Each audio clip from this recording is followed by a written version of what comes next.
Hello and welcome. We're about to dive into a massive shift in the world of accounting that totally blurs the line between renting and owning.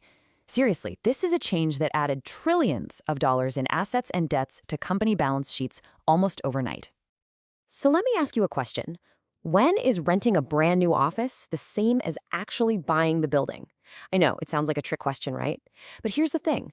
Thanks to a huge change in accounting rules, if a company signs a 20-year lease on a skyscraper, its financial books will look remarkably similar to a company that just went out and bought one.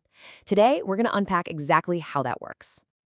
So here's what we're going to cover. First, we'll get a solid definition of what a lease even is.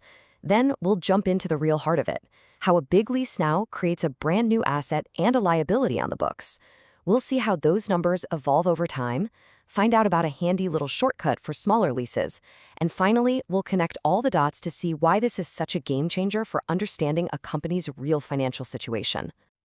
Okay, let's start at square one. Before we can get into all the big changes, we need to be totally clear on what accountants are talking about when they say the word lease. So the official rulebook, that's IFRS 16 for anyone keeping score, says a lease is a contract that gives you the right to use an asset. And that's the magic phrase right there, right to use. You don't own the car, but for 3 years, you have the exclusive right to control it and use it. And that right is what now has a real, tangible value on a company's balance sheet.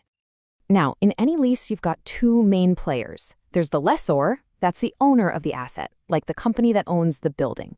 And then you have the lessee, that's the company renting the office space.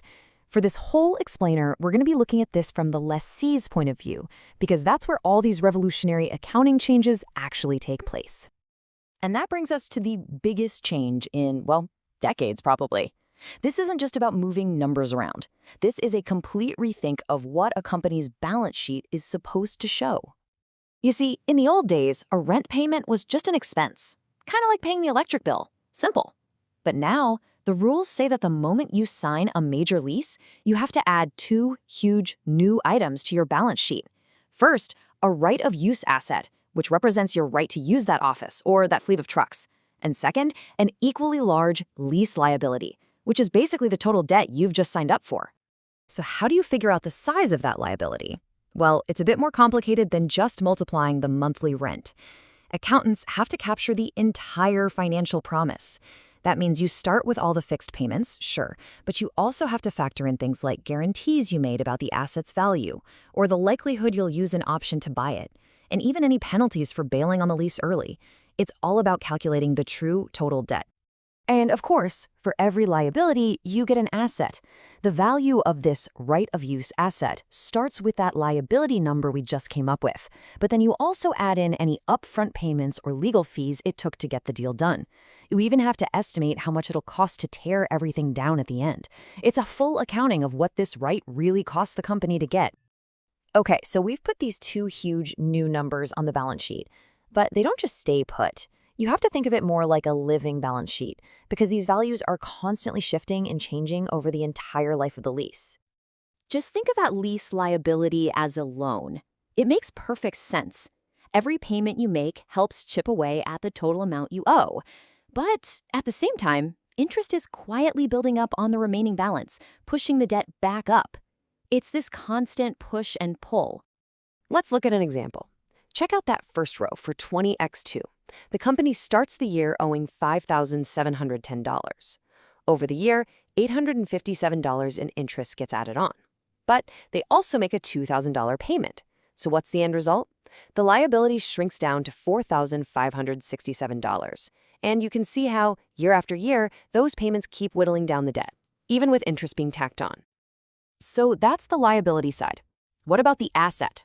Well, just like a car your company owns loses value over time, this right-of-use asset gets depreciated. Its value is reduced bit by bit over the life of the lease to show that the benefit of using it is being, well, used up. Now, I know what you might be thinking. This sounds like a ton of work just to lease an office printer for a year. And you know what? You'd be right. The people who wrote these rules thought so too, which is why they built in a couple of very practical shortcuts. So the rules give you an easy mode. For any lease that's super short, we're talking less than 12 months, and for leases of low-value stuff, companies get to skip all this asset and liability business. They can just go back to the old way of doing things, treat the payments as a simple expense. It's a really smart shortcut that stops things from getting overly complicated. So what counts as low value? Well, the standard gives us some pretty clear examples. Things like tablets, personal computers, phones, small pieces of furniture. A good rule of thumb is anything that costs under $5,000 when it's new. So that lease for a whole fleet of new trucks? Yeah, that gets the full complex treatment. But the lease for the new office coffee machine? Probably not. All right, we've covered the what and the how. But the biggest question of all is, so what? Why did accountants go through all this trouble to change everything? The answer is one word: transparency.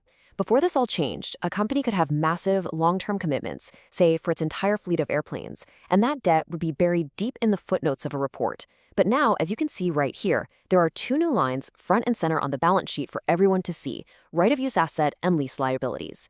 The debt is out in the open. It's no longer hidden. So here's the bottom line. Under these new rules, companies look bigger because they have more assets. But, and this is a really big but, they also look way more indebted. And that can totally change the key financial ratios that investors and banks use to figure out how healthy and risky a company is. It forces everyone to look at a much more honest, complete picture of a company's real financial promises.